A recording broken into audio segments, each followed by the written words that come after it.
I'm Jill Trimmingham. I'm the Instructional Leader, Deputy Principal at Braddock Public School, and very proud to be. Here at Braddock Public School, we work extremely hard to build super learning as a deep part of our culture here. An important part of the learning culture at Braddock Public School is building our ability in our students to be able to read. The importance of reading cannot be stressed enough. And the only way to learn to read is to read. You'll hear that quite often in the time that your child is here at Braddock Public School. Within the teaching of reading, your teachers will have at the very least 20 to up to 30 students in their class. They can teach them strategies for learning to read. They can teach them about books. They can teach them about letters. They can teach them about sounds, they can teach them about words, and they can teach them about sentences. But they can do all the teaching in the world. The children will not be able to do the reading unless they actually do the reading. So with that, how do we help students to be able to read? As you can imagine, being a teacher with a class of about 20-25 students, it's extremely difficult to hear every child read every day. That's where you guys come in.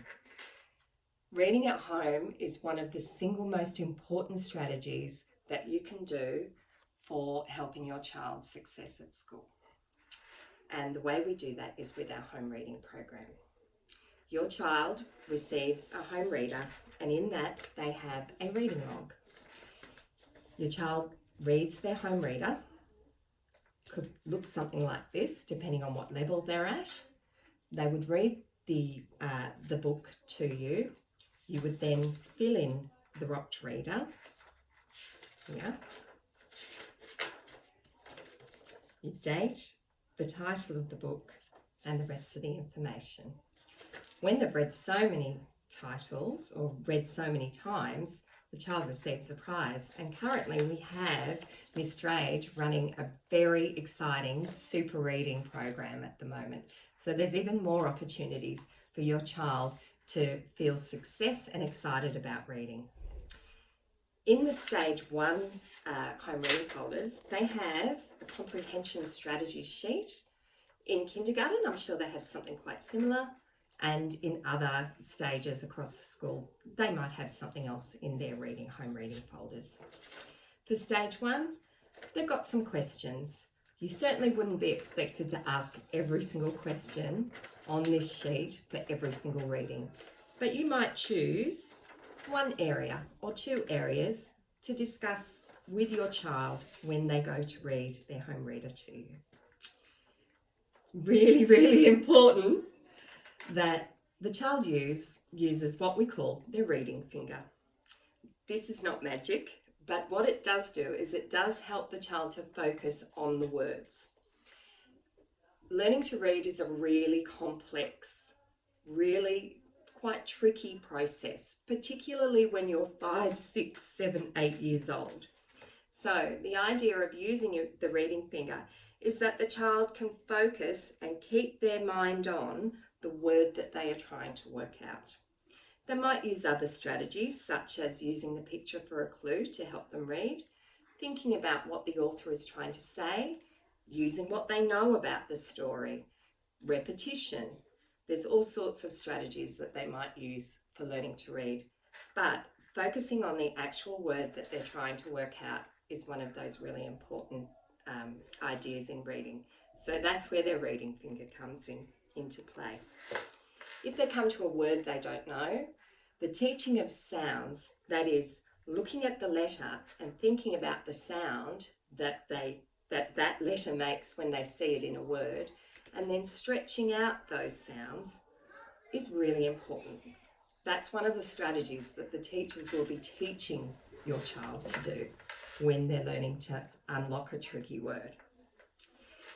There's lots of other things that children can do when they learn to read, but the 3 basic ones are using their reading finger, focusing on the sounds inside the word and stretching out those sounds, using the picture for a clue, and then as they get older and more advanced in their reading, they might start to chunk sounds together.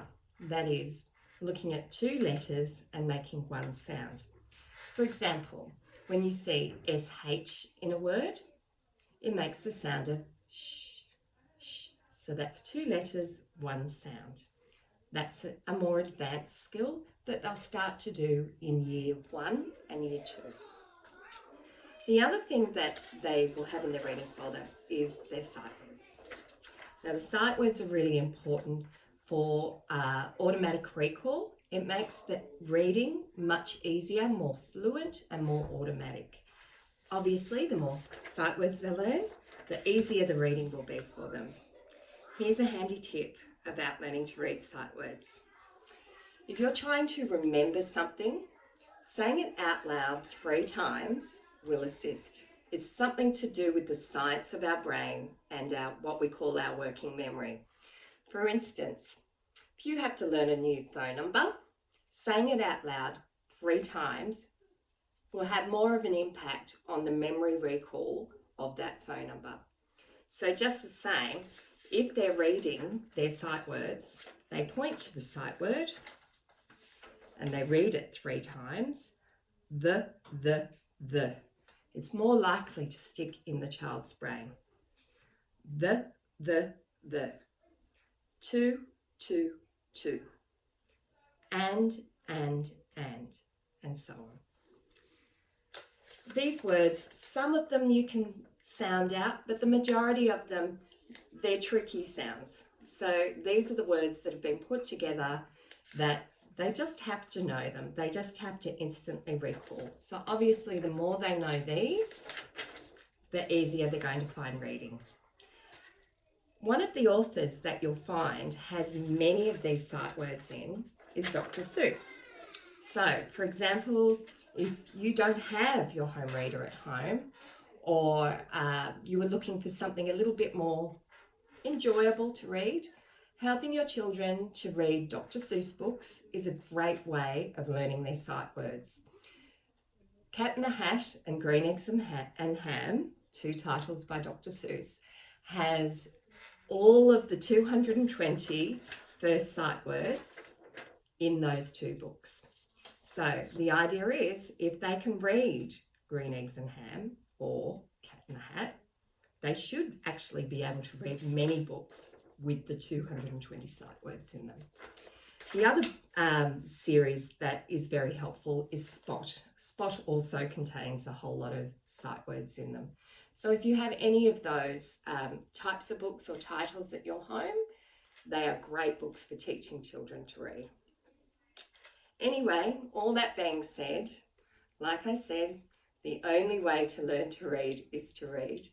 If your children are reading every day at home with you, they've got a much, much greater chance of being able to move up in their sight word levels, move up in their reading levels, and have greater success in literacy overall. Reading is a wonderful skill. It's a wonderful thing to do. It's an amazing thing to do with children. And learning to have a love of books it's like magic. It's like magic. The kids love it, so do we. Anyway, there's a video coming up that you can have a look at that our wonderful Miss Tammy and our lovely Zach have made in showing you in a really practical way about how to undertake the home reading and how to read for enjoyment. Thank you very much. Bye.